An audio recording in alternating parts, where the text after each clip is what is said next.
Hello? Hello? Doctor, can you hear us? Okay. Yeah. Yeah. Thank you so much for coming to this webinar. Now we are around 12 patients. So first I would want you to give a general introduction about what interstitial cystitis is, and then the patients can ask you questions. So basically interstitial cystitis, but if you go by literal meaning of interstitial cystitis, any itis like cystitis, cyst means bladder, itis means inflammation of the bladder. Usually whenever you see a patient with urinary tract infection, we call this as cystitis. So that's infective inflammation of the bladder. Similarly, when we are talking about interstitial cystitis, here there is no infection. There is only inflammation of the bladder, which is basically secondary to like there are a number of etiologies, but the pathology is in the wall of the bladder. That's why it's called as interstitial cystitis.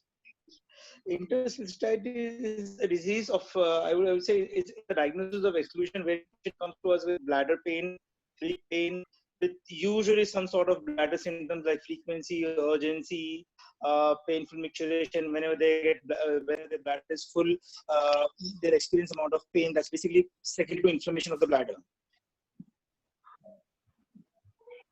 So nowadays, basically interstitial cystitis is also called as painful bladder syndrome, but then these are two different entities, but the clinical presentation is same. Whenever we do cystoscopy, if we find HANA ulcer, we call it an interstitial cystitis, or else we call it as painful bladder syndrome. So for like all those patients who are not have undergone cystoscopy, we label them as painful bladder syndrome.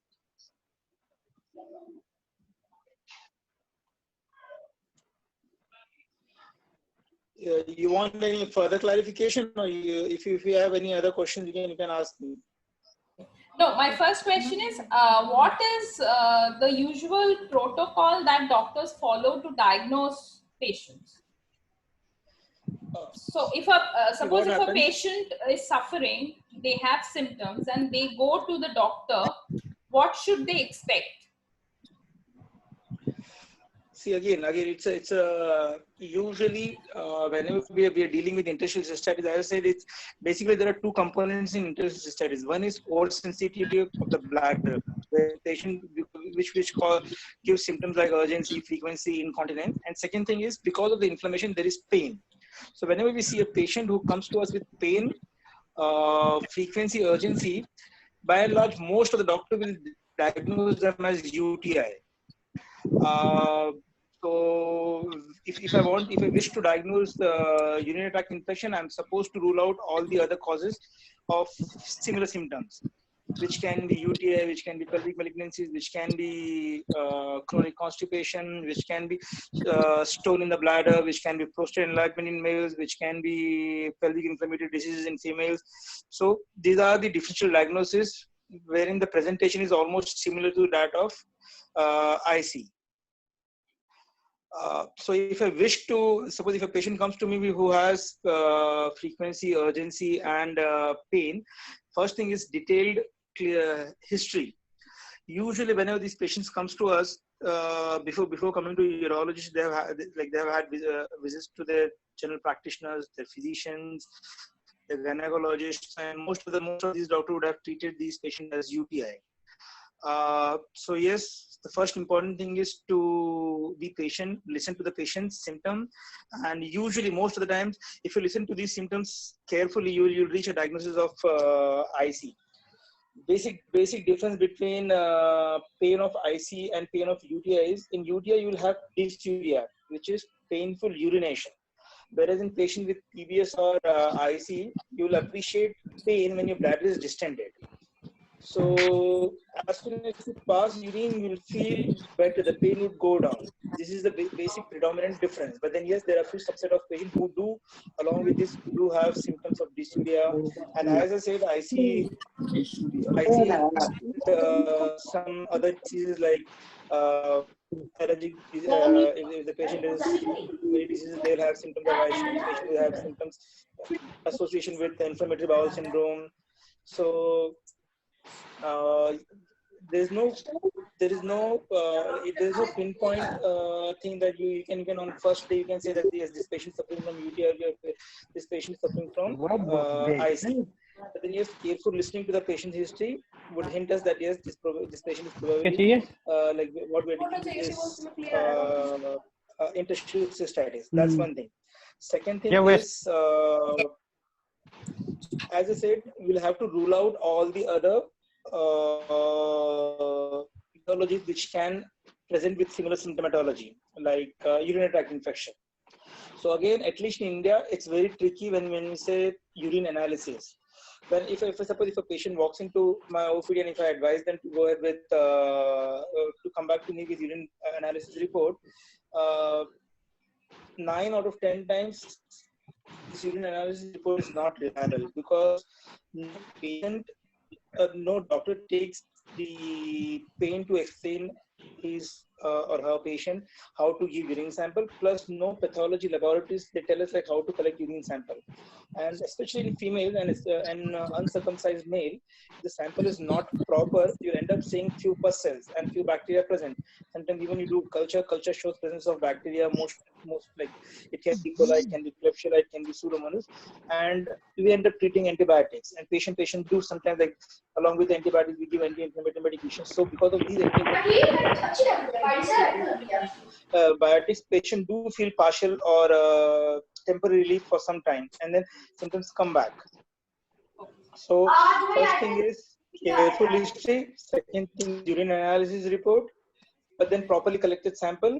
Third thing is before urine analysis is physical examination. That is usually to rule out stricture, usually to rule out any pelvic malignancy, and sometimes we do imaging like ultrasound or CT scan depending upon the patient. If the patient is male patient, I would advise uroflowmetry, I would advise PSA. So it depends from patient to patient. By and large, history, physical examination, basic urine analysis report, and usually, as I said, all these patients will be having symptoms of frequency and urgency. So we give them something called as bladder diary. We ask patient to follow this bladder diary or frequency volume chart for 4 days, and when they come back, then we do get idea about their functional bladder capacity, what amount, like what are they drinking, what are they eating. Sometimes we do get idea, and then we reach a diagnosis of interstitial cystitis. If you see foreign advised cystoscopy as one of the tests for diagnosis, but then like if you see the medical practice in Western countries, there's a bit difference. If a person wishes to see a urologist, he has to go to his GP, then they are supposed to take an appointment. By the time patient reaches the urologist, it's almost 4 to 6 weeks, at least 4 to 6 weeks. And in Western countries, they follow something called as office cystoscopy. Office cystoscopy is different from what cystoscopy we do in our operation theaters. Office cystoscopy is a cystoscopy which is done in OPD without anesthesia or under local anesthesia. Here, a urologist cystoscope. So I would say it's an extension of physical examination. So yes, a diagnostic cystoscopy using a flexible cystoscope in office is useful when we see a patient with painful bladder syndrome or IC.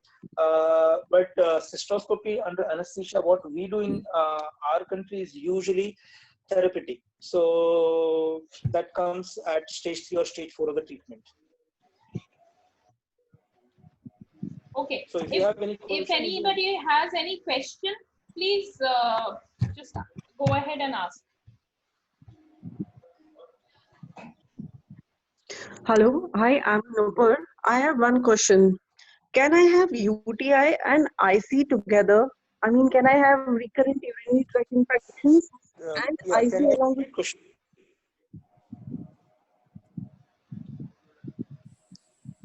Hello? Hello, can you hear me, please? Can you repeat your question? Yeah, can I have UTI and IC together?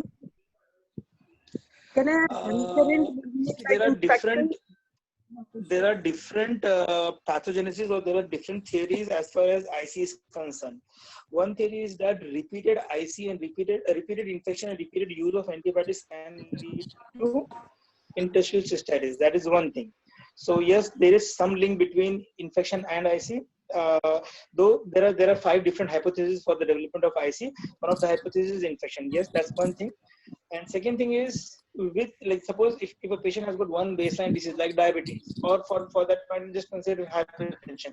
If a patient has hypertension, yes, this patient can have anytime any other disease like malaria. So yes, hypertension and malaria can coexist. Similarly, infection and IC can coexist. Yeah, doctor, I would just interrupt you because we have a couple of patients from Israel joining us. So they would also have a few questions. Yeah. Hello. Okay. Yeah. Hi. Hello. Hello. Hello. Can I ask the question? Yes. Yes. Yes, definitely. Sir, is cystoscopy must to diagnose the IC and role of systemic steroid in IC?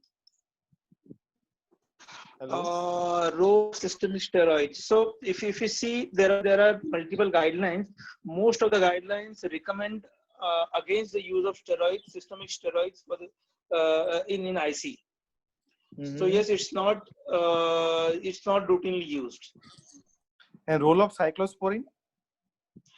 Cyclosporin is again like whenever like it's a stage 5 recommendation.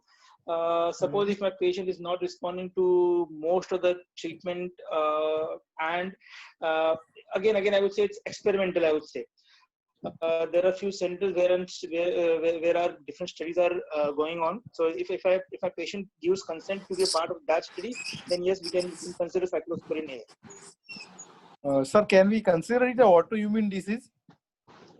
Hello. But as I said, there are different hypotheses. Like one is infective etiology. Second thing is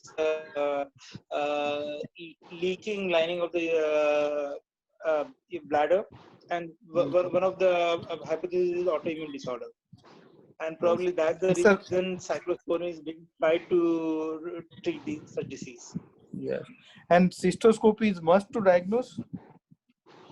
No, as I said, whenever I'm diagnosing IC, first thing is to exclude all the other diseases which can mimic like this. And yes, office cystoscopy. If I have a facility of office cystoscopy, I would definitely do office cystoscopy, especially to differentiate between IC and PBS. See what happens if I'm doing cystoscopy in 100 patients who have been labeled as PBS or IC.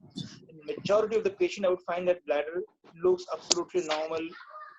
You might be showing some reduced capacity, but otherwise gross bladder would look normal. Okay. Hello. One more question. Only FDA approved drug is pentosan polysodium sulfate. Doctor, you are routinely using this drug or at last resort?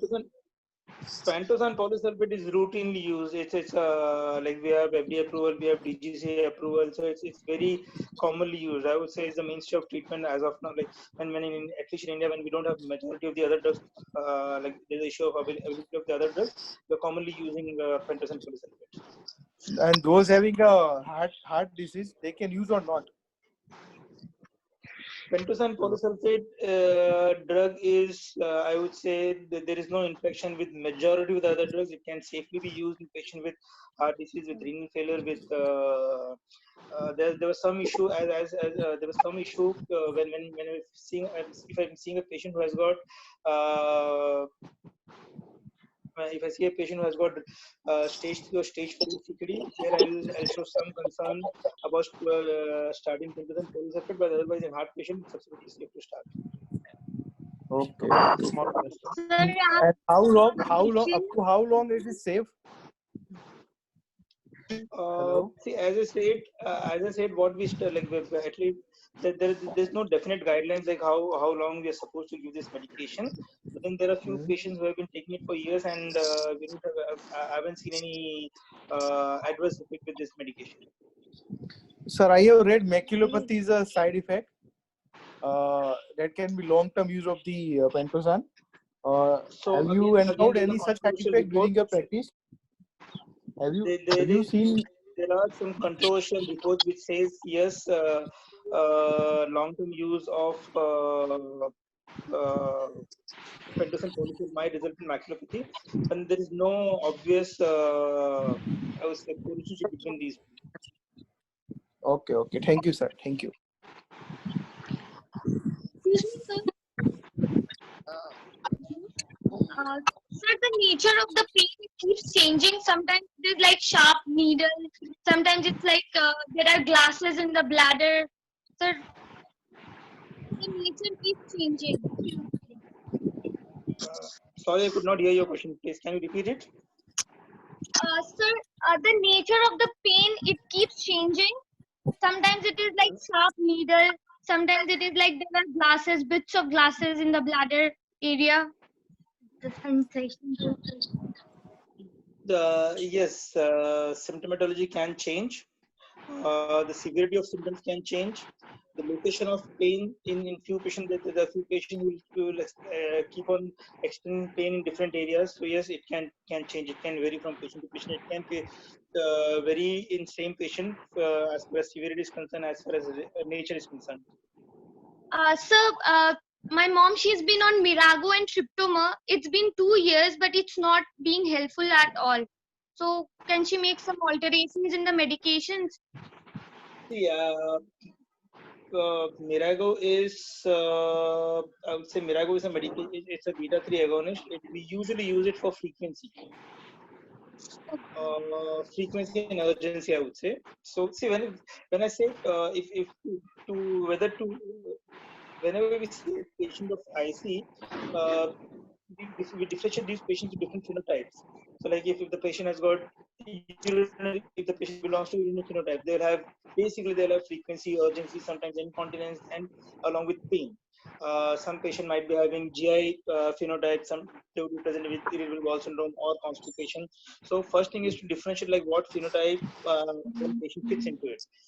And then when we start treatment, as I said, like first thing is first step is behavioral modification.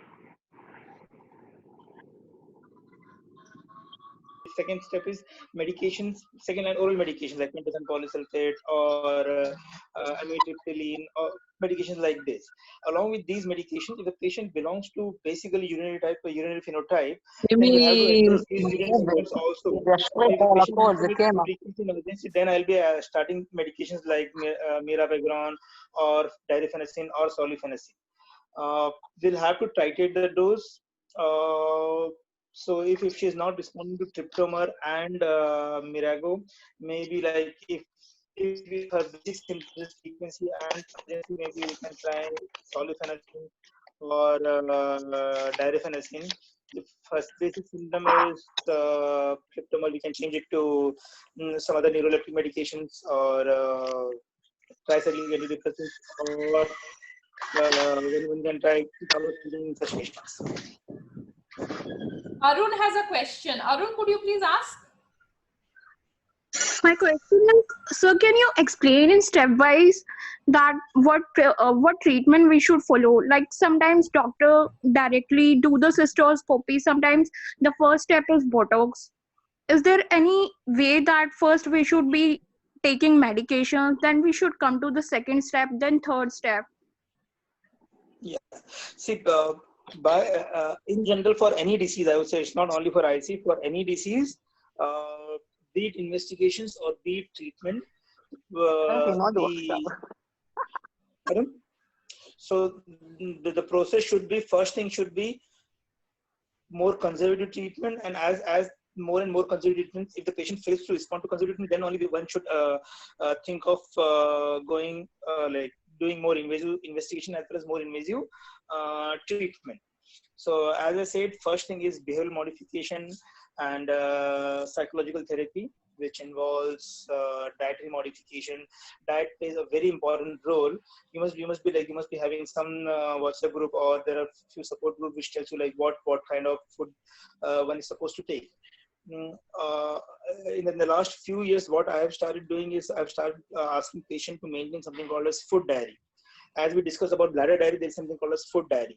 So food diary, every day patient is supposed to write down like what they had, when, what quantity they had, and the days when they had symptoms, pair of symptoms, and was there any stress, was there any disturbance in sleep. All this they are supposed to write it down in a diary for 4 weeks. After 4 weeks, we ask them the patient to come back to us. We analyze like on what day patient had more symptoms and like what they ate on those days when they had flare of symptoms, and then we ask them patient to strictly monitor these. It's like suppose if a patient ex-patient comes to me with 1 month diary, and if I find out that there are 4 suspected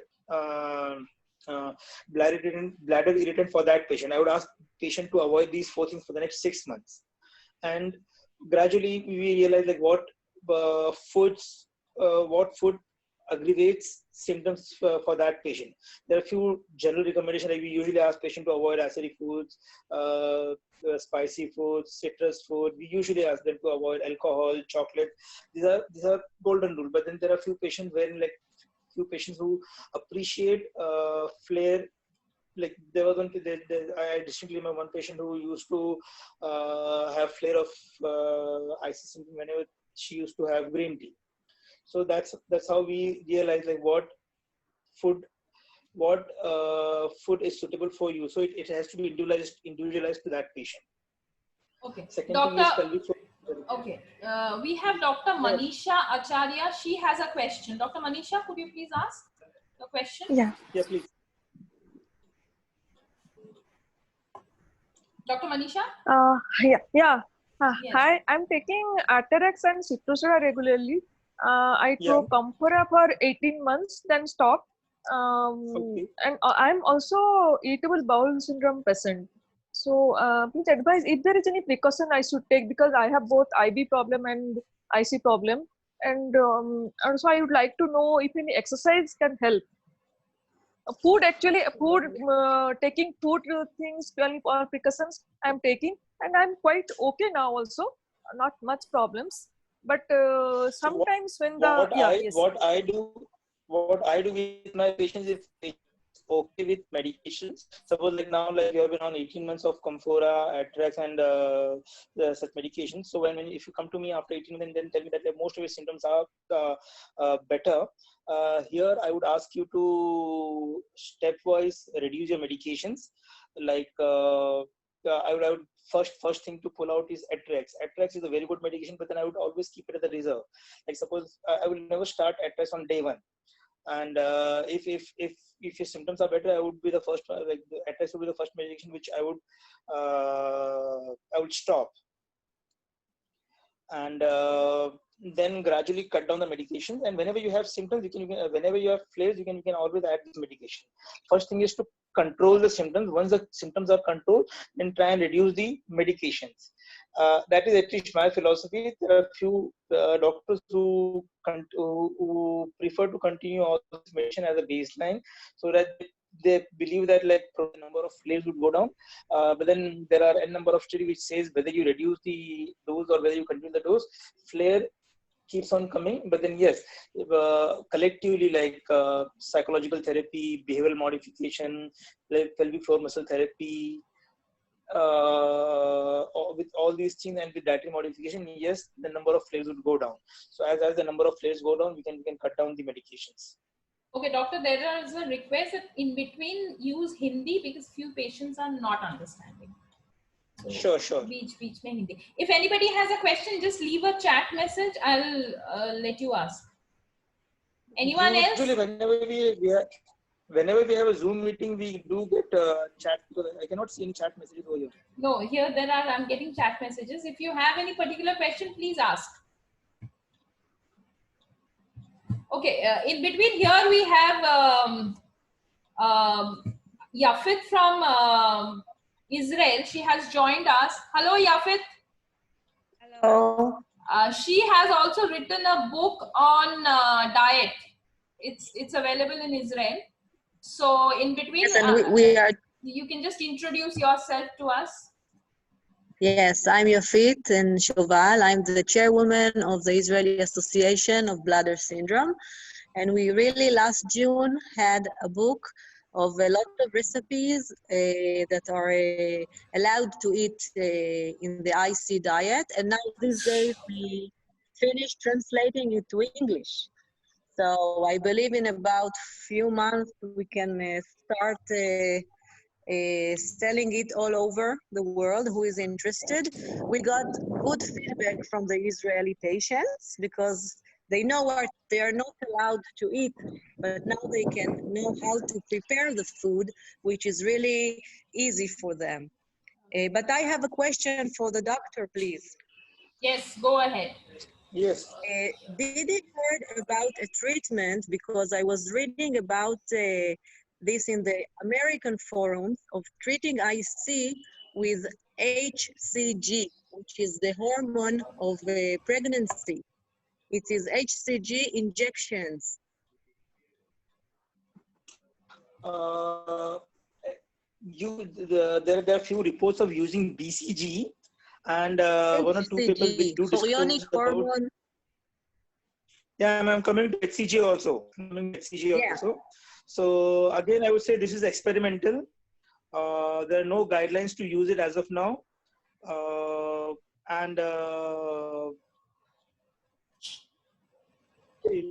but then the basis of use of HCG is like I cannot explain as it is. I haven't read about it. But Okay. yes, there are few people trying to study on this. Okay. First, there are a couple of questions. First, Dr. Ruchita, she has a question. Dr. Ruchita, please go ahead. Then Dr. Brahmanandji, Pandeyji, you have one question. Just give me a second. I'll be back in five seconds. Just give me 5 seconds. Okay. Dr. Ruchita, after that, Dr. Brahmanand Pandeyji, you can ask a question. I think Manisha also has some query. And yeah, one by one, just keep asking, okay? Whoever. Sure. Yeah, Dr. Ruchita, please ask.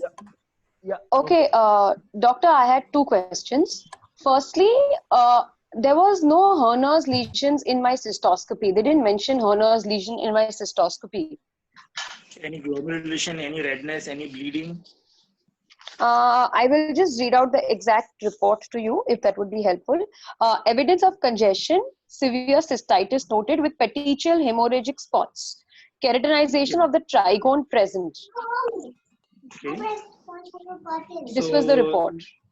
Okay, so yeah, it falls into, they haven't mentioned like what amount of bladder, like what percentage of the bladder wall was inflamed. So it falls somewhere between grade type 2 and type 3 of glomerulations. Yeah. Okay. Okay. Doc, for how long do you have to be symptom free to say that you have gone to the remission phase?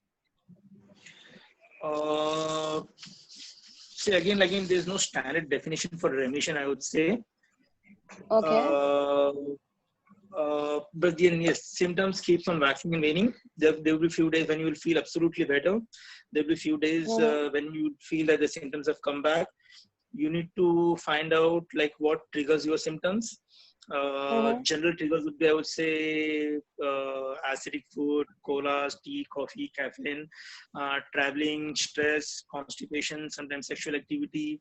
So you need to gradually learn like how you can, like, what are your trigger points and how you can deal with them. Okay, doctor. Okay, thank you, doctor. Brahmanand Doctor, I want Pandeyji? to ask one question. Yes. Yes, please Good ask. evening, good afternoon to everybody. I have got this IC problem since many years, and Dr. Balaka I have met earlier in Mumbai. Now I moved to Delhi. I have gone through the diagnostic of Dr. Sanjay Pandey. So he diagnosed that it is definitely IC.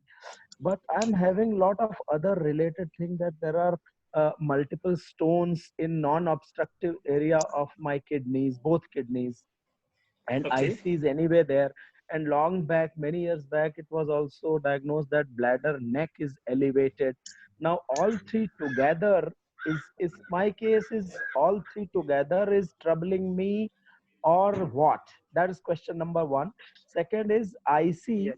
What analysis this cystoscopy gives? Is it a diagnostic mechanism, or it gives the some treatment also? Matlab after cystoscopy, do they inject some medicine to cure the problem? These are the two doubts I have, sir.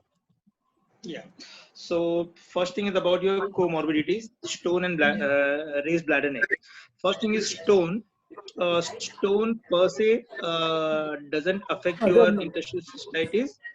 The treatment of stone or the treatment of interstitial cystitis is independent of each other.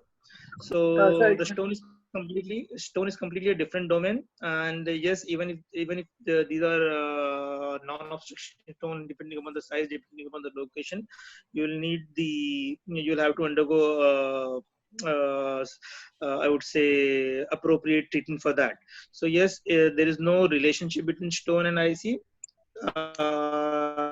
If the stones are non-obstructing, if they're sitting in the corner of the kidney, sitting in the cheilitis, that won't aggravate or affect your IC symptoms. That's one thing. Bladder neck, raised bladder neck. Yes, it's almost every having some amount of enlargement of the bladder and some amount of enlargement of the prostate, which will cause bladder outflow obstruction. Similarly, raised bladder neck would also give you some amount of bladder outflow obstruction. So, and the symptoms of bladder outflow obstruction are like somewhat overlap with the symptoms of IC and BPS. So you will have frequency of urine, you will have poor stream, you will have post-fluid residual urine. Sometimes whenever you have poor flow, you will feel pain while passing urine. So these symptoms overlap. So yes, you need something sort of uroflowmetry. You will need medications like alpha blocker. It can be tamsulosin, it can be alfuzosin, or it can be silodosin, whatever you tolerate and whatever you respond. And once we start these medication, we'll be assessing your flow. There are a few things which we need to monitor. One thing is uroflowmetry. Second thing is to check your post-fluid residual urine. Third thing is to see like whether you have any hematuria or other, there are secondary changes because of the bladder neck hypertrophy. So depending upon all these things, you will need, if you're responding, fair enough. If you're not responding, you might need something called as bladder neck incision. That's for your raised bladder neck. But then yes, your raised bladder neck might affect this symptoms of IC. Sometimes you might get aggravation of the symptoms. And raised bladder neck also increases the risk of infection. So whenever you have infection, your symptoms of IC would again flare up. So this is the concern about raised bladder neck. Third thing you said about cystoscopy. So cystoscopy, like as I said, if you see most of the Western literature, if you're seeing there are different guidelines. There are Canadian guidelines, there are European guidelines, there are American guidelines. So if you see most of the other guidelines, few guidelines do mention cystoscopy when it comes to the diagnosis. But then, as I said, this diagnostic cystoscopy has also needs always to it's always office-based cystoscopy. It's the cystoscopy under local anesthesia, wherein a person is using flexible cystoscope to rule out, the basic aim is to rule out other illness. Suppose if you come to me with hematuria, if there's blood in the urine, then cystoscopy would always be like, I'll always include cystoscopy for your diagnosis. But then if otherwise, most of my patient would I would have suggest cystoscopy only when I'm intending some therapeutic procedure. So it can be cystoscopy under anesthesia with short duration, low pressure hydrodistension, and sometimes we do inject some medications. So like cystoscopic installation of some intravesical medications, and also sometimes for intrarectusal Botox injections. I think I hope I have answered your question, right?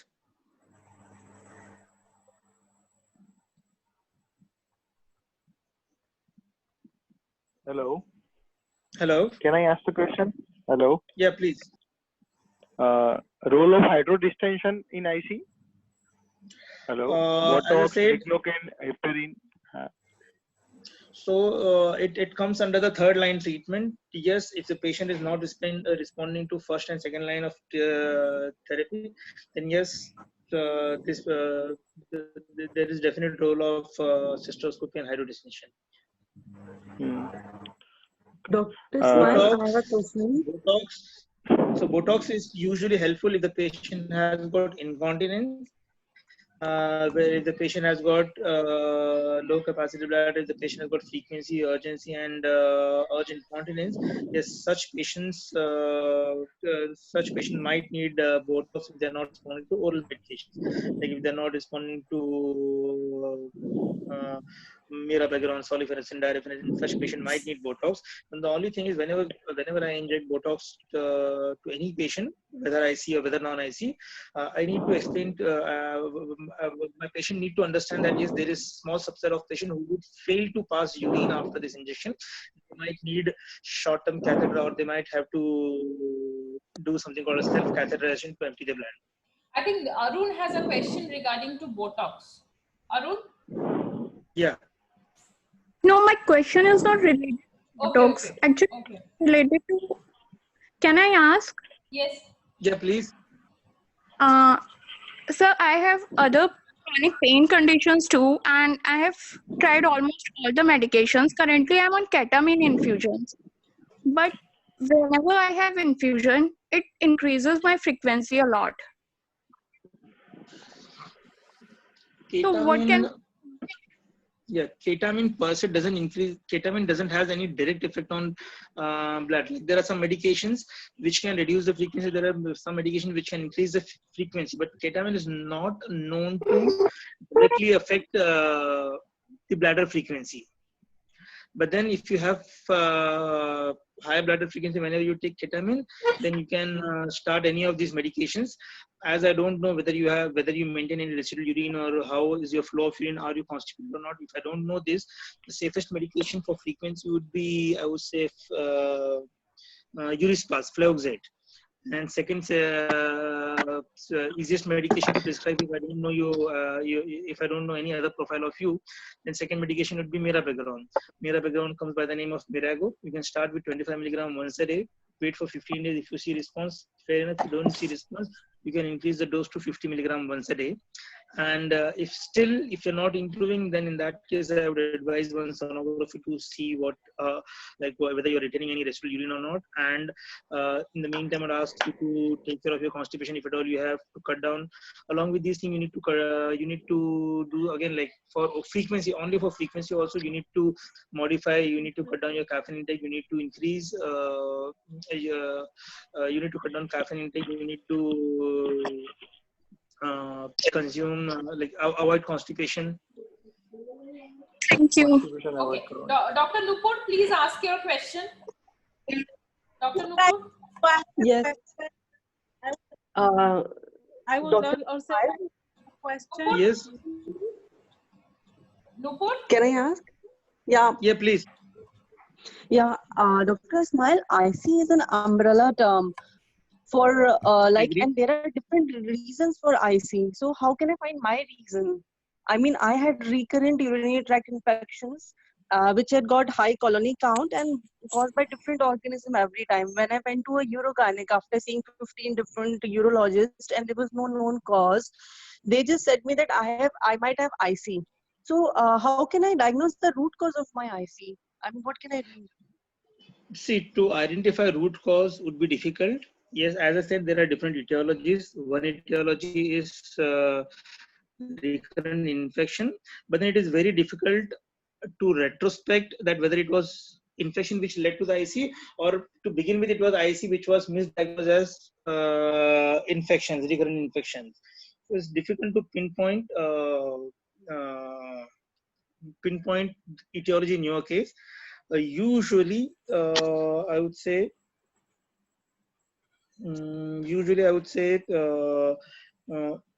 stress is a very important factor.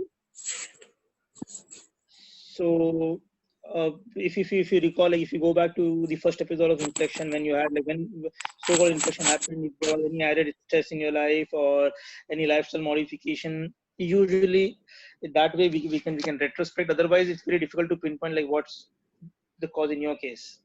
So if the cause is because of the stress, how can I go in remission? I mean, just working on my stress will take me in remission, or I mean, what can I do now? I mean, if there is some stress, then what should I do about that? See, again, stress management, if you see different line of treatment, stress management comes under the first line of treatment. stress management, there are two different aspects of stress management. First thing is you need to manage your stress. Like the stress can be the etiology of your IC, and there is to certain extent there is stress secondary to the pain and discomfort of this disease also. So stress management is important. You need to like for the same reason we have all this IC help group and IC support group.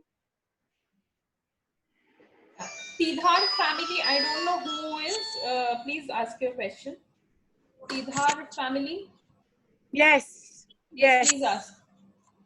Yes. My name is Shira. I'm speaking from Israel. Okay. Thank you for a great opportunity. The first thing I wanted to ask is about estrogen. I understand some of the patients are having lack of estrogen that imitates a UTI and becomes like the symptoms of the IC. The second thing I wanted to ask is about the embedded infection theory. Okay. If Ma'am, can you please? Let's start with these two. I'll answer the first part first. Okay. So about estrogen, yes, all the post-menopausal females they'll lack estrogen in their body, and because of the lack of estrogen, what happens? The blood supply to the vagina and urethra goes down, because of which pH in the vagina changes, and also urethra becomes a bit narrow, vagina becomes a bit narrow and atrophic. So because of all these factors, the patient tend to retain some urine inside their bladder, which increases the risk of infection in females. That is all about estrogen. So yes, estrogen supplement, like if the patient doesn't have any increased risk of uterine malignancy or cervical malignancy, we do prescribe estrogen. But then before prescribing, I would preferably ask for a pap smear before starting estrogen ointment. Can you ask your second question? Can you repeat your second question, ma'am? Yes, but I didn't get your answer. Once a woman is menopausal and she's suffering from symptoms of IC, what would you, you said you would offer to do something, a procedure before you prescribe the estrogen. What was the procedure? Pap smear. Ah, okay, okay. Okay. The second question was about the theory of the embedded infection, because IC is considered to be not an infection, and absolutely for me, and I know for others, I started the IC from having a regular infection, a positive culture, and the cultures are negative. But I keep hearing about the theory of the embedded infection, that the bacteria is entering the internal layers of the bladder, and then you don't see them anymore in the regular cultures. I know a lot of doctors don't believe in this theory, but I would like to ask about it, because I know some do.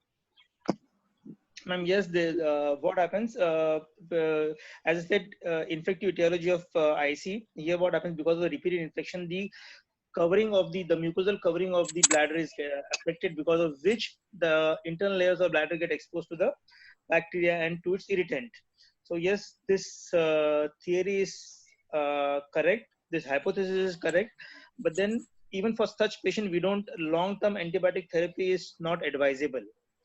So if you see AUA guidelines, American guidelines, they're very specific about like what should not be offered to the patient, what should not be offered to the patients of IC.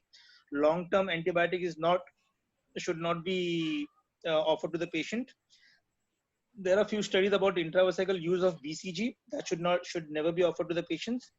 High pressure, long duration hydrodistension should not be offered, and systemic steroid should not be offered to such patients.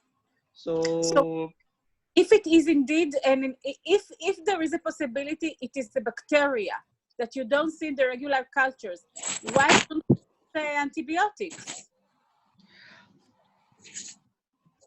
Can you repeat? If you don't see bacteria in your urine, then? If my negative, but there is a possibility still a bacteria that you don't see in the regular cultures, why I be offered a good long-term antibiotics. I understand about the side effects, but still, it's the only way to eliminate. Yeah. So if your WBC, if I would give, like, if a WBC count is normal, if you don't have any leukocytosis, if there is no detectable bacteria in your urine, then you don't need any antibiotic. Yes, your symptoms would need some medication, anti-inflammatory medication. This anti-inflammatory medication would take care of the inflammation within the bladder wall.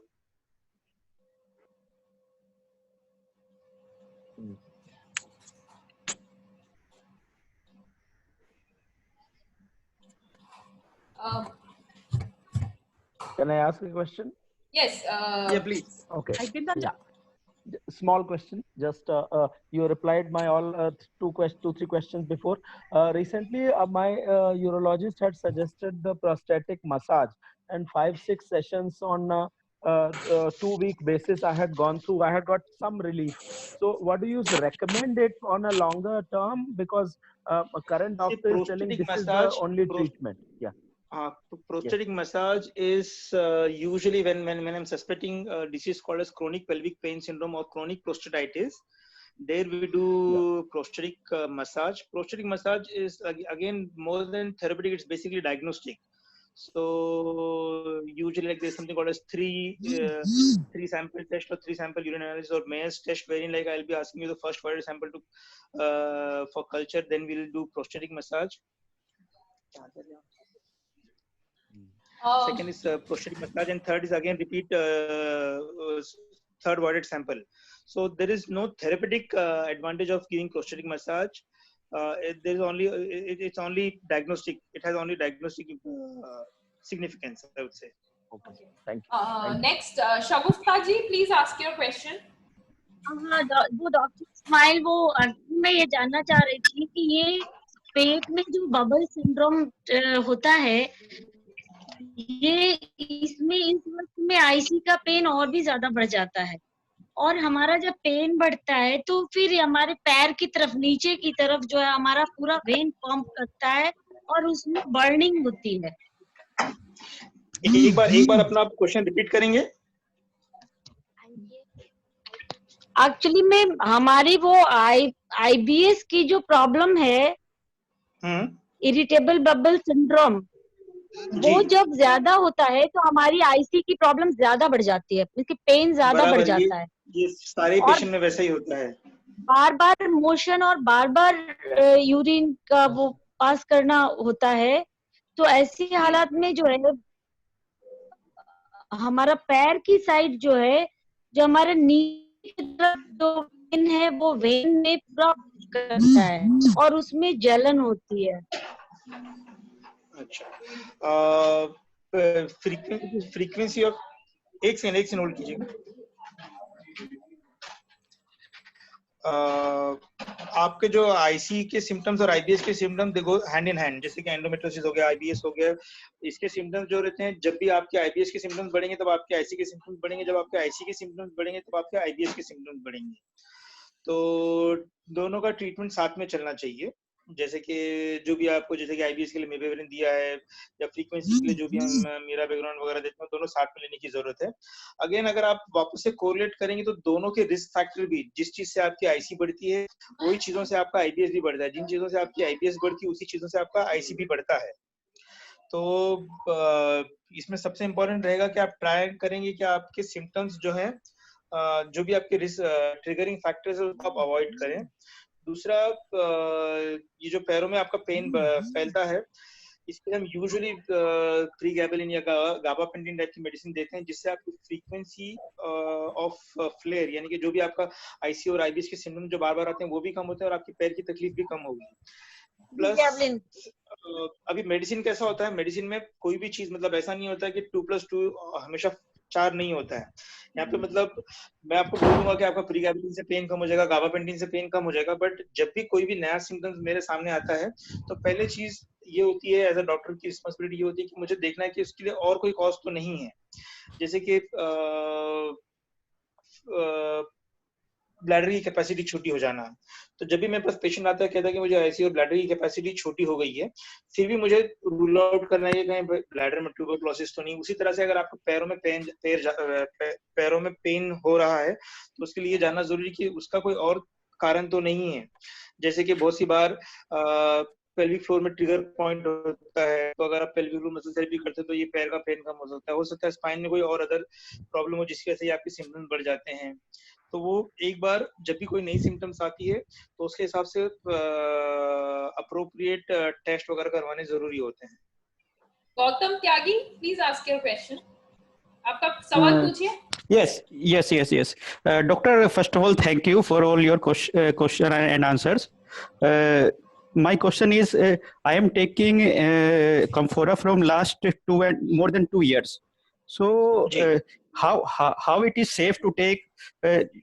Means कि मैं कब तक इसको ले सकता हूँ अपने course में? मतलब कि क्योंकि इसमें मैंने जो पढ़ा है वो है कि आई blindness is a major cause of this. शुरू में इसमें हमने डिस्कस किया है मैक्युलोपैथी के बारे में। तो yes, there are few reports अभी there are few reports which says कि long term use of pentosan polysulfate से मैक्युलोपैथी होने के चांसेस होते हैं। तो जैसे कि बीच में और एक क्वेश्चन आया था कि हम ये मेडिसिन कितने दिनों तक ले और कब तक ले और क्या डोज यही रखें कम करें। तो व्हाट आई फॉलो, जैसे कि समझिए आज मुझे कोई भी तकलीफ नहीं है या कोई पेशेंट को कोई भी तकलीफ नहीं है, फिर भी हम पैरासिटामोल नहीं लेते हैं या विटामिन सी लेते हैं। विटामिन सी सेफ है बट फिर भी विटामिन सी लेते हैं क्योंकि हर मेडिसिन का कुछ ना कुछ साइड इफेक्ट भी होता है। इसी तरह से जब भी मेरे पेशेंट्स के सिम्टम्स इंप्रूव होते हैं, जब भी सिम्टम्स कम होते हैं, तो my philosophy is to cut down the dose. जैसे कि आई वोंट कंप्लीटली स्टॉपिंग, जैसे कि आप 3 महीना मेरे पास समझिए 3 महीना कंफोरा पे हैं या कोई भी ब्रांड पेंटोसान पॉलीसल्फेट ले रहे हैं और उसके बाद भी 3 महीने बाद आते हैं और कहते हैं कि सिम्टम्स आज की तारीख में काफी कम लग रहे हैं। तो आई विल असेस कि मतलब आपके सिम्टम्स, आपके बेसिक सिम्टम्स पहले क्या थे, फ्रीक्वेंसी थी, अर्जेंसी, पेन था, जिस तरह के सिम्टम्स है के मुकाबले में जब भी आते हैं तो जैसे कि हम सिम्टम स्कोर चेक करते हैं पेशेंट का कि पहले सिम्टम स्कोर इतना था, अब सिम्टम स्कोर इतना है, ये सिम्टम्स में इंप्रूवमेंट हुआ, ये सिम्टम्स में इंप्रूवमेंट नहीं हुआ है। तो उस हिसाब से what I do in my patient is like I cut down the doses of medications. अगर आपकी प्रीडोमिनेंट सिम्टम फ्रीक्वेंसी वगैरह रही होगी तो मैं कंफोरा बंद कर दूंगा, फ्रीक्वेंसी की मेडिसिन चालू रखूंगा, प्रीगैबलिन चालू रखूंगा, जो मेडिसिन सेफ है वो चालू रखूंगा। जो मेडिसिन, एक तो कैसा है कि it's not only about the safety profile, it's also about the cost of the treatment. अब जब बोला होगा तो कहां बोलूं? It's also about the cost of the treatment. हाँ प्रतिभा जी, आप कुछ पूछने वाले थे, पूछिए। मैम मेरा एक लास्ट क्वेश्चन हो रहा है। ओके हेलो या गो अहेड। तो ये इनका पहले इनका आंसर कंप्लीट कर देते हैं। तो I would cut down the dosage, assess your response. अगर मुझे लगता है कि आपकी मेडिसिन बंद करने के बाद में भी रिस्पांस अच्छा है तो gradually I will keep and withdrawing this medication. अगर नहीं ऐसा लगता है कि नहीं भाई मेडिसिन कम करने के बाद में अगर आपके फ्लेयर्स बढ़ रहे हैं, then I will keep on continuing medications. So it has to be tailored to your need and tailored to your demand. Sir मेरा एक क्वेश्चन है कि मैंने मतलब काफी जगह पढ़ा था, स्टडी में, नेट पे भी था, काफी था। एक नई टेक्निक आई है जो ब्लेडर में हम प्लाज्मा रिच प्लेटलेट्स को हम मतलब उसमें इंट्रावेस्कुलर के थ्रू डालते हैं और उससे पीआरपी डालते हैं। उससे मतलब जो ताइवान यूनिवर्सिटी में ये एक्सपेरिमेंट वगैरह भी हुआ था, तो उसमें काफी लोगों को उसमें मतलब जो ब्लेडर की लाइनिंग वगैरह है वो काफी बेटर हो गई है और फिर फ्रीक्वेंसी वगैरह, पेन वगैरह काफी कम हुआ। तो ये इंडिया में सर अभी कोई आया है इस तरीके से या फिर इन फ्यूचर हो सकता है? पीआरपी कैसा है कि पीआरपी सिर्फ आईसी में नहीं, पीआरपी बहुत सारे सर से लेकर पैर तक हर चीजों में पीआरपी, मतलब चाहे वो बाल्डनेस हो, चाहे वो नी जॉइंट पेन हो, चाहे स्पाइन हो, पीआरपी आज की तारीख में हम बहुत जगह पे इसको यूज कर रहे हैं। But I would say there is no guidelines और there is no recommendation of use of PRP. It is still experimental. ये लाइक कहीं कहीं पे बहुत प्रॉमिसिंग रिजल्ट दिखाए, कहीं कहीं पे जैसे अभी आपने स्टेम सेल थेरेपी के बारे में सुना होगा। स्टेम सेल थेरेपी ऐसा लगता है कि स्टेम सेल थेरेपी भी आईसी में यूज हो रही है, बट स्टेम सेल थेरेपी ऐसा जब उसके प्रॉमिसिंग रिजल्ट देखते हैं तो कभी-कभी ऐसा लगता है कि मतलब it can cure anything and everything on this earth. But then the ground reality about stem cell therapy, like we'll have to accept all these results with a pinch of salt. So again phase 3 trial हुए, phase 4 trial हुए नहीं PRP के, तो very difficult to say कि कितने patient कितने percent of patients में it will show results. Yes, there are few patients who are responding to medication. There are few patients who are not responding to this medication. There is no harm in using it because there is no side effect plasma platelet use करने में. The only concern is whether you will show effect or not is not very sure. Sir आपने कोई patient अभी use किया है PRP की? मैंने PRP मेरा फर्स्ट हैंड एक्सपीरियंस अभी तक नहीं है. मैंने बोटॉक्स यूज किया है, इंट्रावेसिकल डीएमएसओ यूज किए हैं. ओके. और बाकी सारी चीजें मतलब साइक्रो न्यूरोमॉड्यूलेशन भी किए हैं, टीबीएल स्टिमुलेशन किए हैं, बट इसमें नहीं है कोई भी एक्सपीरियंस. ओके. प्रतिभा जी, क्वेश्चन है आपका कोई? जी, हेलो. यस, बोलिए. जी. हाँ जी, मैं ये जानना चाहूंगी कि मुझे जो मेरा मेन सिम्टम है वो अर्जेंसी है. अर्जेंसी की वजह से कई बार मुझे एंजाइटी और इंसोम्निया बहुत होता है. मुझे नींद नहीं आती रातों में, जिसके लिए स्टार्टिंग में 1 मंथ के लिए मेरे लिए एमिट्रिप्टिलिन दी गई थी. उससे मुझे काफी रिलीफ मिला था, मस्त हो जाती थी.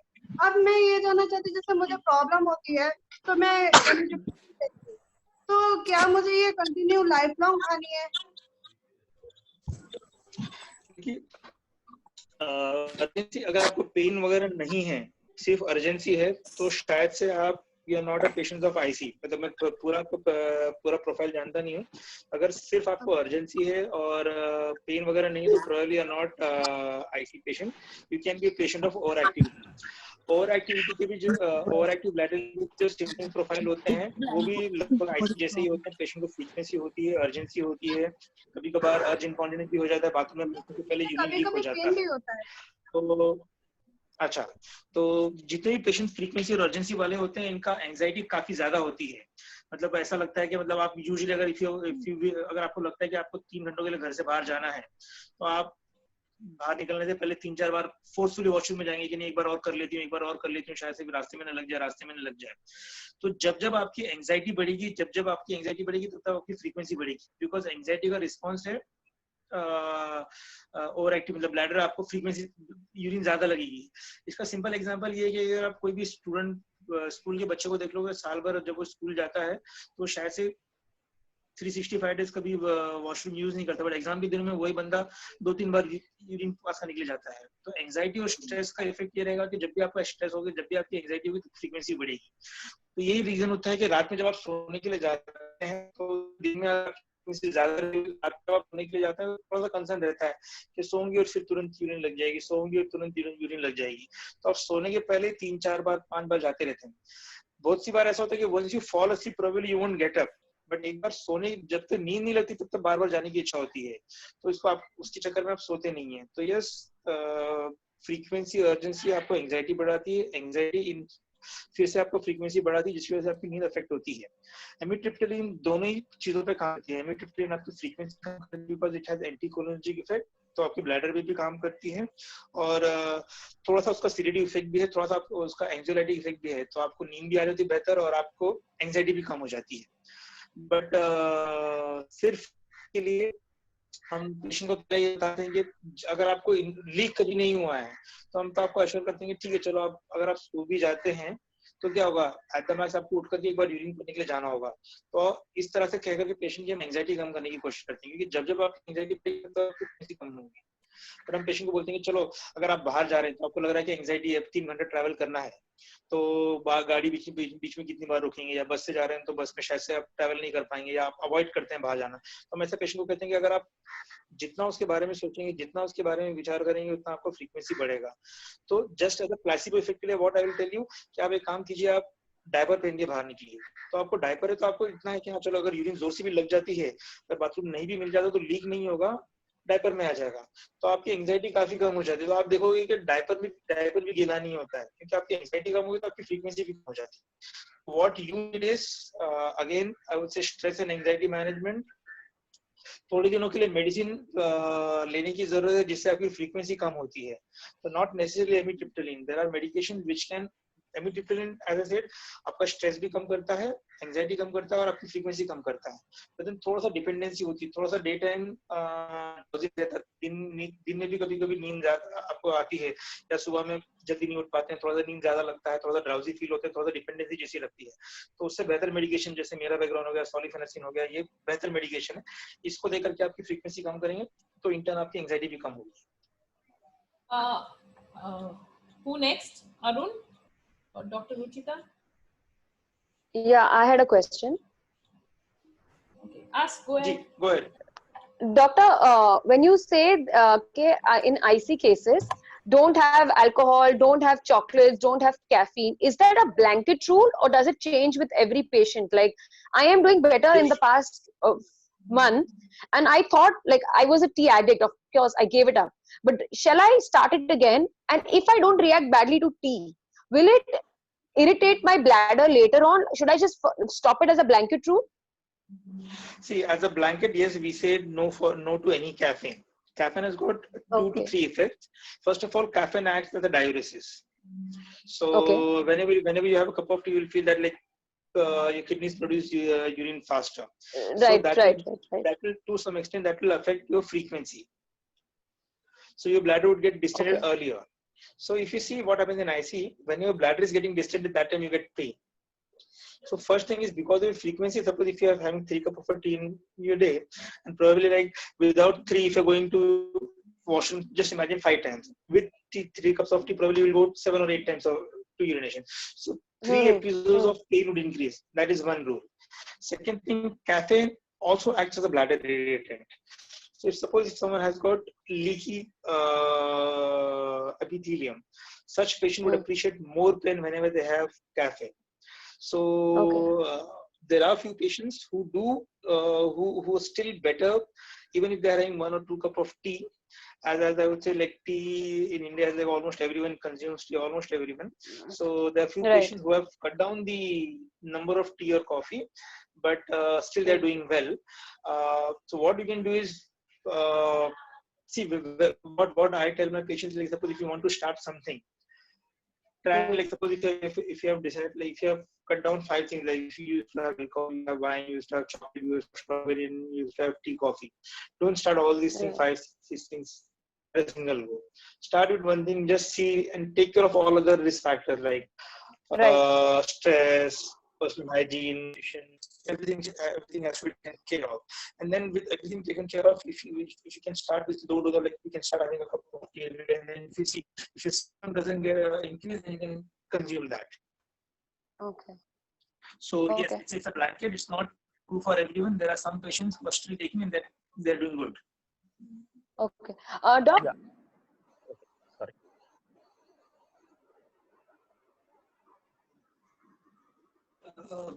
You have to unmute her. Yeah. My symptom is absolutely the other way around. I feel relief when my bladder is full, but after I go and I urinate, approximately 10 minutes after that, my burning starts, and it lasts for around 10 minutes and then goes away. This was for the last 6 months, which has stopped now. This was there. So I am the other way around. Like I get pain after my bladder is empty. Okay.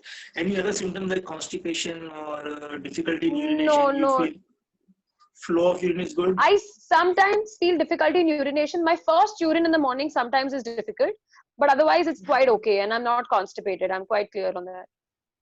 Okay. Have you seen anyone for pelvic floor muscle therapy?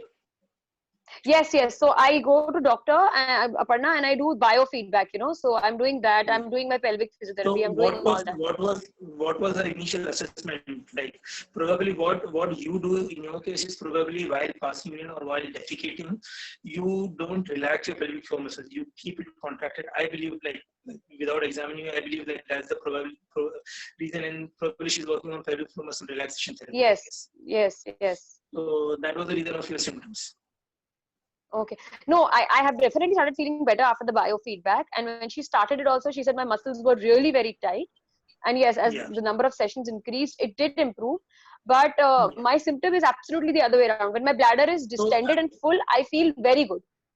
Yeah. So as I said, there are different phenotypes. So in your case, you're not among urological, you're not among bladder phenotype. bladder phenotype would basically like they'll complain of pain and they have distant bladder.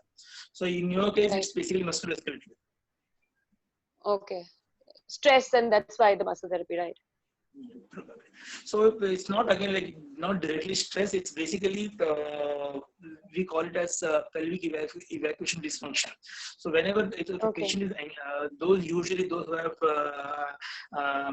those who are anxious type, they don't relax their muscles while defecating, while passing urine. That's the basic pathology. And many of such patients they do have pain after sexual intercourse also.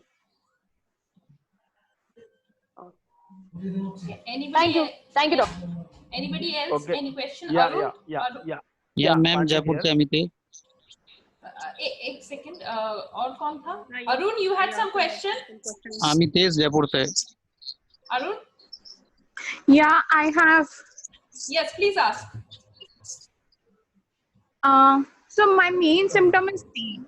I have tried almost all the oral medication. I have tried nerve blocks. I'm going for infusions. I have tried many things, but till now nothing works for my pain. I have constant pelvic pain in the left side, around the left side in the pelvis area. This pain is 24/7. Yeah, it is 24/7. I have frequency on some days, but my main symptom is pain only. Okay. What aggravates your pain? Like while you walk, that time you get pain, or while you lie down, like anything which relieves your pain, or anything which aggravates your pain. Have you tried analyzing that? Yeah, standing for 5 to 10 minutes or walking, it aggravates my pain. But And whenever you relax, your pain goes down. there is a level of pain that is always there. Okay. Have you got your ultrasound done anytime in the past? Yeah, I have. It's clear. Any cyst in the ovary on the left side? Can you repeat, please? Any cyst in the ovaries on the left side? No. Is there any diagnosis of any endometriosis? No, I don't have endometriosis. I have IC and fibromyalgia. Fibromyalgia. So probably your pain is basically because of fibromyalgia. And like who? So what can be the solution for this pain? I have this pain from last 8 years. It has never gone down or has changed much.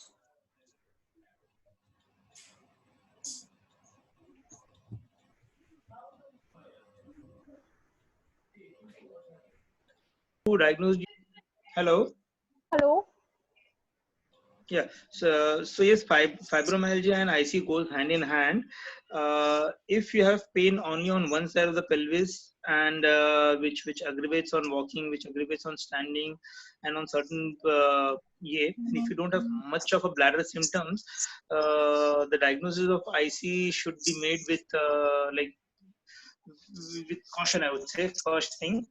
So Second thing, hernial lesions. I go for hydrodistension every 6 months. It helps with my frequency. After your hydrodistension, your pain goes down? No, my pain doesn't go down. My frequency goes down, and if I don't go for the hydrodistension, I have bleeding in my urine. Basically, the hydrodistension helps with that bleeding part. Okay. And before hydrodistension, how is your frequency of urine? It's 20-25.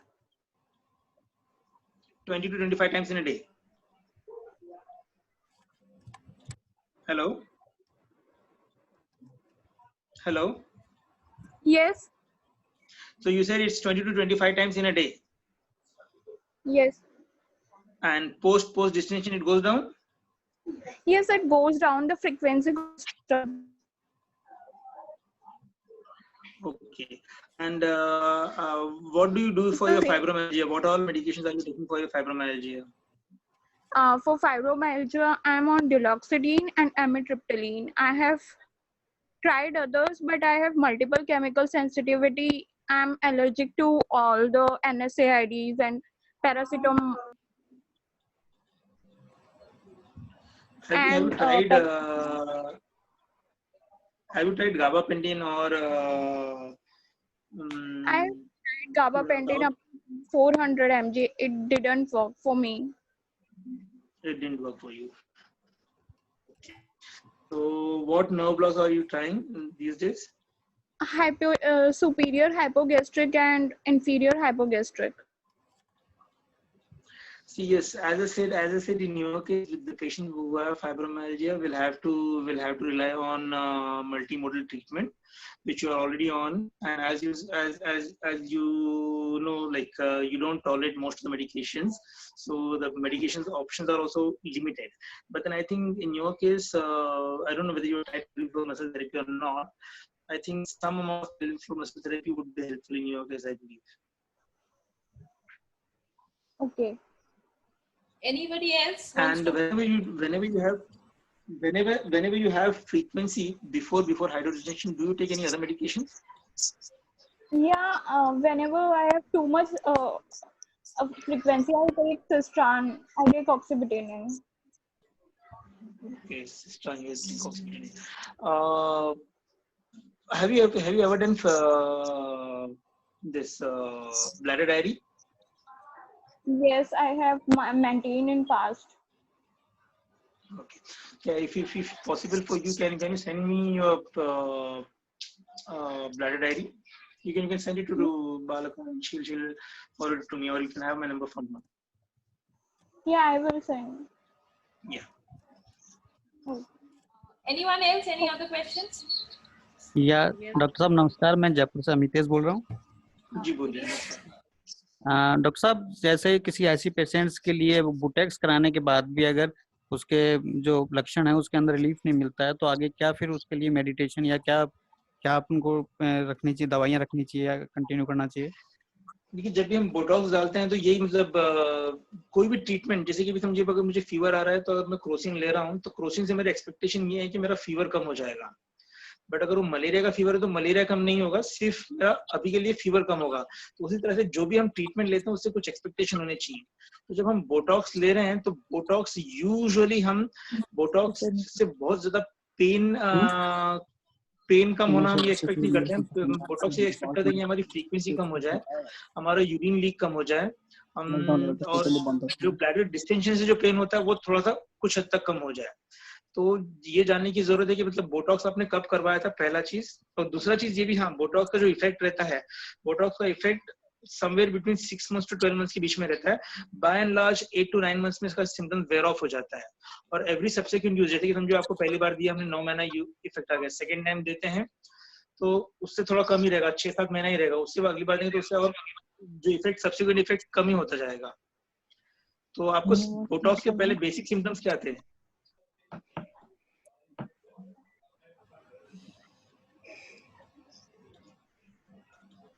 Mister Amitesh जी,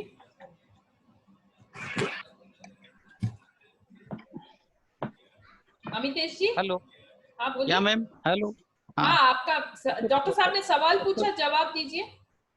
जी, मैं वही जवाब दे रहा था। उससे पहले sir urgency थी काफी ज्यादा और यूरिनेशन था और पेन रहता था। तो यूरिनेशन में और पेन में थोड़ा रिलीफ मिला, पर पेन लेफ्ट साइड में ज्यादा रहता है। तो डॉक्टर साहब से पूछा तो उन्होंने कहा कि आपके जेनेटिक पार्ट्स में भी कहीं इन्फेक्शन है, स्पर्मेटोसिस आपकी जो डक्ट आ रही है उसके अंदर कहीं इन्फेक्शन आ रहा है, नीचे से वो लगातार दर्द रहता है। तो उसके लिए कोई इन्फेक्शन, आप कंटिन्यू इन्फेक्शन रिपीट हो रहा है बार बार उसमें।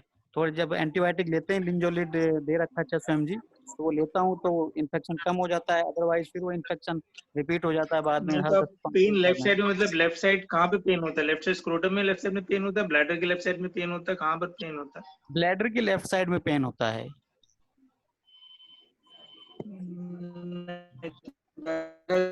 उसका जेनेटिक्स के इन्फेक्शन का वहाँ पे कोई संबंध नहीं होना चाहिए।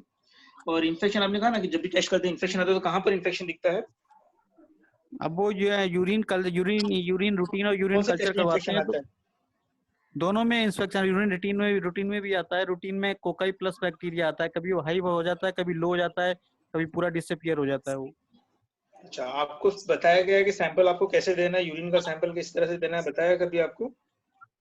नहीं, इस तरह से कुछ भी नहीं, रूटीन नहीं, कई 2-3 फॉर बार मैंने वहाँ एवरीवन एक बार मैं बता देता हूँ. For all the females there is very specific way how you are supposed to give urine sample. You are supposed to wash your hand, you are supposed to wash your genitals with soap water, separate the labia, wash the inner aspect of labia, keep the labia separated, start passing urine. When the first 10-15 ml fall down, the urine should come directly from the meter to the jar.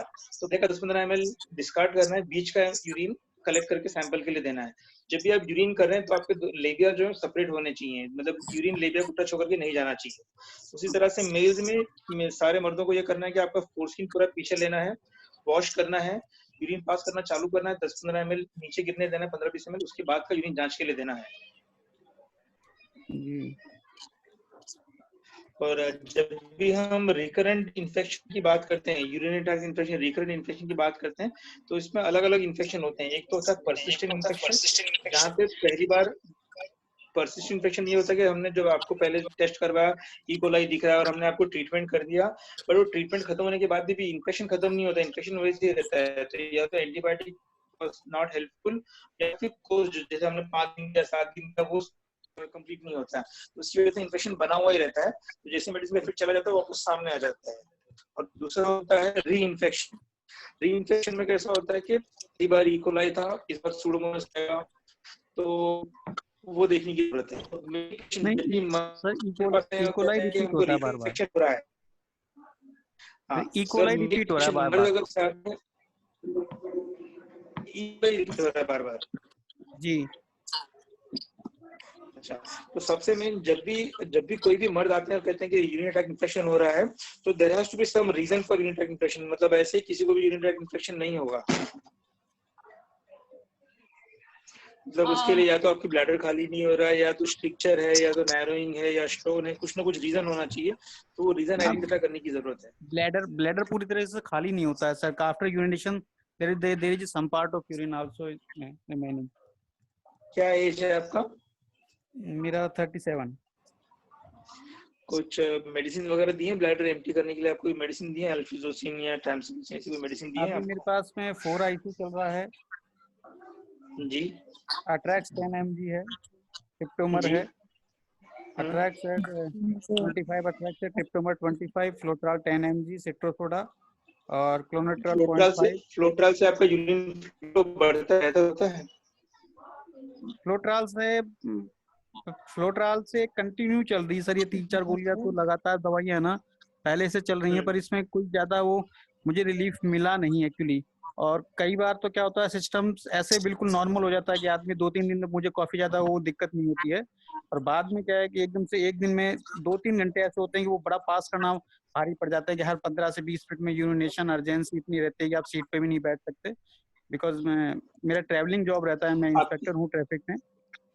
आपका uroflowmetry हुआ है? हाँ हुआ है, 2 बार करवाया है जी. उसका मुझे इमेज भेज सकते हैं यूरोफ्लोमेट्री का?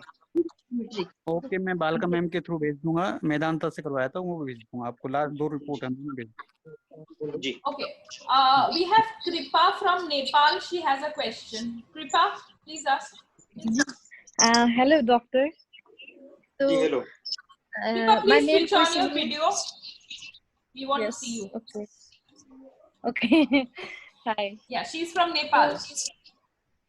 मेरा मेन क्वेश्चन ये है कि I am taking comfora, etrix as well as Tryptomer and Citrosoda. So because of this lockdown, I'm unable to get my medicine. So I have some medicine left for 10-15 days only. So अभी what can I do with my doses? Like Comfora 3 times a day था मेरा. So what can I do with it now?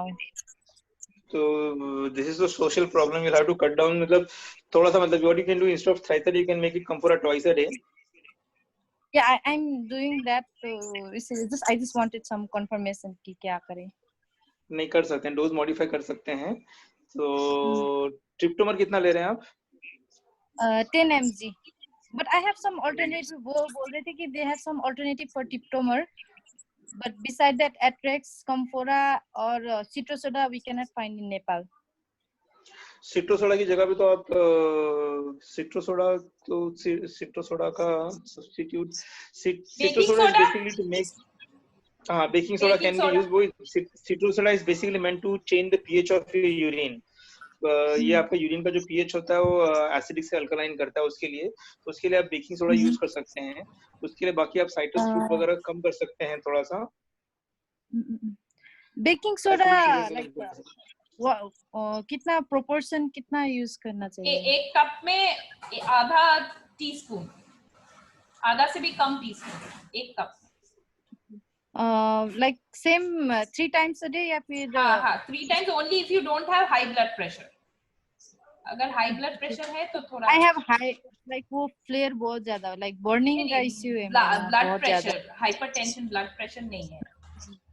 और these days, yeah, after I have started taking medicine, तो मेरा main issue ये हो रहा है कि I have started getting this body pain, you know, कभी हाथ का वो बोन्स बहुत पेन होता है, कभी लेग्स का लाइक स्पेशली लेफ्ट लेग का जो एंकल पार्ट है वहाँ पे veins. So is it because of this IC or something else? Doesn't look like IC. Could be because you are not going out of the house, you are homebound. Lack of I had to exercise. quit my job also. No, now because of lock. I have a question, doctor. Yeah. You know, due to this lockdown and lot of stress, we are experiencing a flare. Like I am experiencing a flare. I believe others are also. So what we can do to like control ourselves in this stressful time? Something? This is a very unique this is a very unique condition wherein like even when I'm coming across such kind of a situation for the first time. So like whatever you have been doing for your otherwise flares, you can do same thing. See again, like whenever you have any sort of stress, your symptoms would aggravate, your symptoms would worsen. So try and keep yourself busy, try and keep yourself occupied so that your stress level is always on a lower side. And again, like probably some dietary modification, probably we are not following the diet we used to follow because of the lockdown. That can also be the component. And there's a temptation to have more of caffeine, like you're sitting throughout the day not doing anything. So probably some patient would be having temptation to have tea, coffee. That might aggravate the symptoms. So we have to take care of all these things. Okay, thank you, doctor. Thank you. Okay, anybody else has any question or else we will end the meeting? Yeah. Hello. I have a question. Yeah, last question. Yeah. Shagufta, please. Shagufta ji, please ask. Will fasting aggravate the flare? Hello? जी fasting में कैसा होता है कि when you fast the urine production would be on a lower side, so urine would be concentrated. So concentrated urine might give you some flare. And every time that I urinate, the volume of the urine is very less. It's 50 ml or 75 ml maximum. And how often do you pass urine? It varies. Sometimes it can be from 25 to 30 times at night. So if the frequency is on the higher side, the volume of urine every time you end up passing would be small, like the quantity of urine would be small. So what happens, suppose you were consuming 2 liters of a urine, you will be passing around 1.5 liter of a urine. So if you're passing only 5 times, you will be passing 300 ml every time. If you're passing 10 times, you will be passing 150 ml. So if you're passing 20-50 times, definitely the volume of urine would be always on the lower side. So you need to work, you need to add medication which can bring down your frequency. Thank you, doctor. Okay.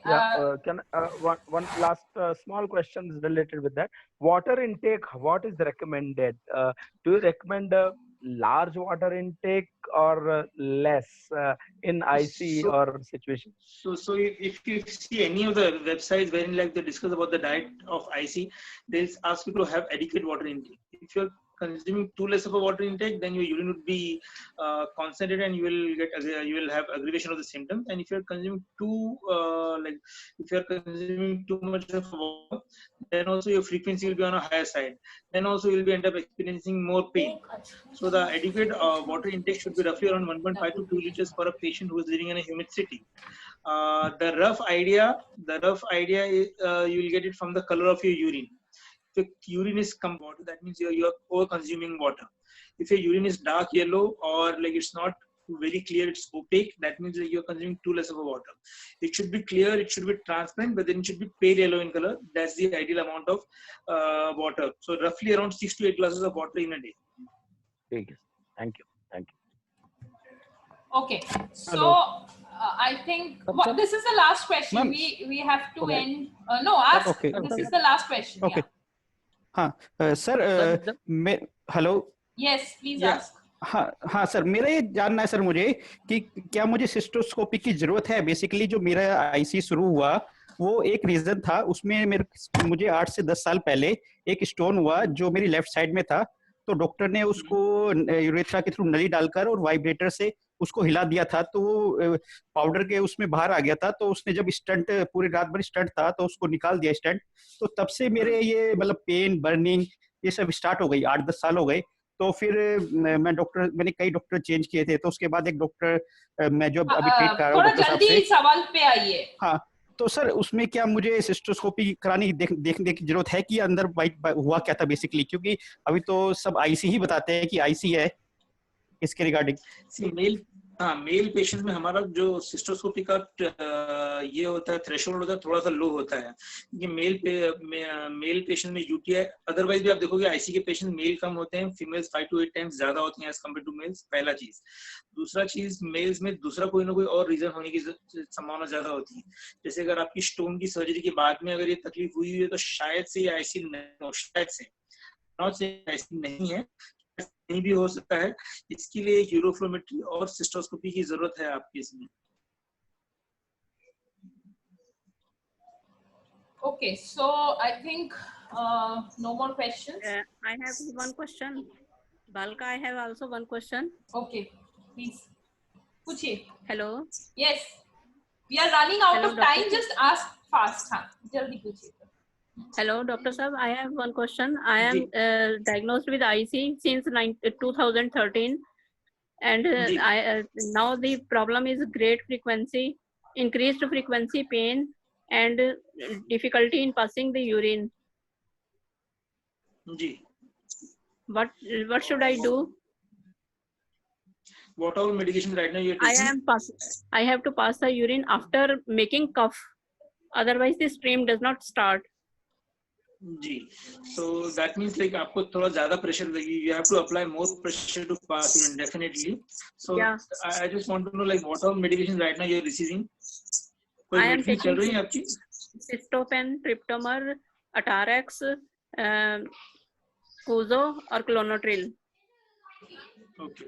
So all these medications. I am patient of a doctor from Apollo, Dr. Rajesh Taneja. So all these medications are basically meant for your pain. None of the medication would help you as far as your flow of urine is concerned. And these medications also. They have done cystoscopy with hydrodistension.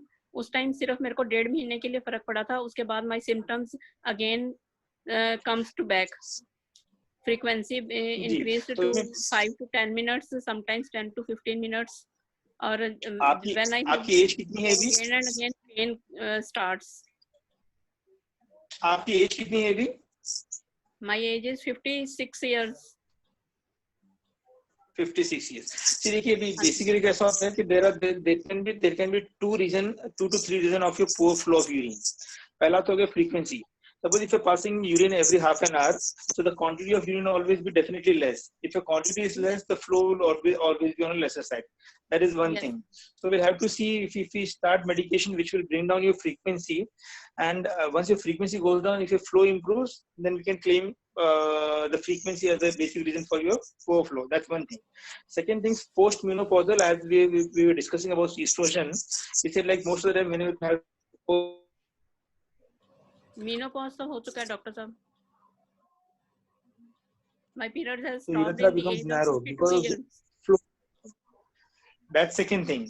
Or third thing. Sorry. Yeah. Yeah, and the third thing is something called as bladder outflow obstruction in females. So यहाँ पे what happens many times, again there can be two components. एक तो bladder में there's something called as fibrosis within the bladder, because of which bladder doesn't contract effectively and आपका flow नहीं आता है. So here what we would like to do is we'll first try and treat your constipation. Second thing is we'll give some medication for your frequency of urine, and they will also start a medication called as silodosin or tamsulosin, which we usually use in male patients. But then for the patient who have poor flow of urine, here also we start these medications. That is more likely. This is most likely would most likely improve your flow. अगर दूसरा चीज आप ये notice करेंगे, whenever you undergo cystoscopy, उसके बाद में आपका flow improve होता है. So there is one small theory, किसी को urethral stenosis हो जाता है, urethra बारीक हो जाता है, urethral stenosis हो जाता है. Whenever we do cystoscopy, urethra opens up and then you have good flow. So the good flow after cystoscopy and hydrodistension can be either because your frequency was low during those period, or it might also be because of urethra gets dilated whenever we do the cystoscopy. So either of the two reasons. So as of now, what I would suggest you to start a medication for your frequency. Go back to your doctor, ask him to start some medication for your frequency, and start a medication called as alpha blockers. Doctor sir, main problem is I have to make a cuff for passing my urine. समझ गया ना, बताया ना. तो इसमें once we give frequency वाला medication and alpha blocker, you don't have to apply pressure and you will be able to pass urine more effectively probably. Yes. Okay. So I think no more questions. So thank you, Dr. Ismail Akhtar. Thank you very much. Later on, we can send the question to doctor. We are running short of time, so we can send it. We can have another session after 15 days or so. Yeah, we can have that. We can have a follow-up session with doctor. So thank you. Okay. Yeah. And if you have any questions, you can send me. I will forward it to doctor, so he can reply. Yeah? Thank you. Okay. Thank you, doctor. Thank you, doctor. Thank you very much for your time. We really appreciate this, and thank you all for taking part in this. Thank you very much. Thank you very much. Thank you so much. Thank you so much. Bye. Bye. Bye. Bye.